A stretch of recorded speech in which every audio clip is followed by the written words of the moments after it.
do, but not at the moment. Thank you.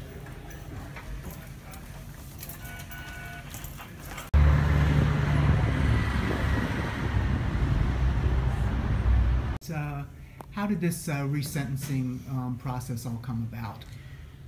Well, we did a lot of background work on the case, including reviewing all the defendant's prison records, obviously looking at the transcripts of the trial and all the evidence that was introduced at the time.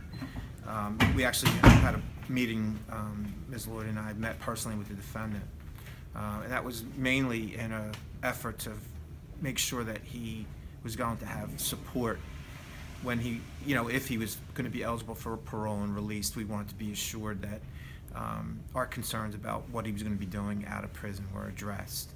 And basically we made a determination based on the Supreme Court case law that there was really no ability for us to advocate for a life without parole sentence in this case, and that we, in the interest of balancing public safety and fairness, that this was an appropriate outcome.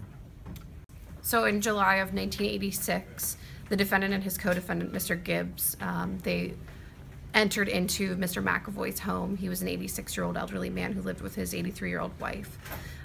They put him in a chokehold, essentially, and rummaged through his pockets and pulled his wallet out, and then they dropped him to the ground, and they fled the area.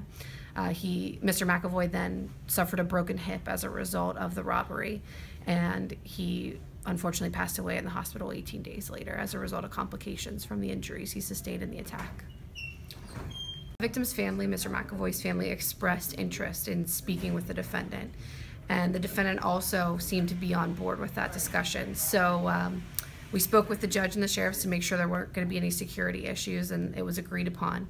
And it was really important for the family when we spoke with them afterwards to get some closure in this, to be able to ask him questions about his rehabilitation process, about his plan. So I think it was really good for the family in their healing process to have that opportunity to speak with the defendant.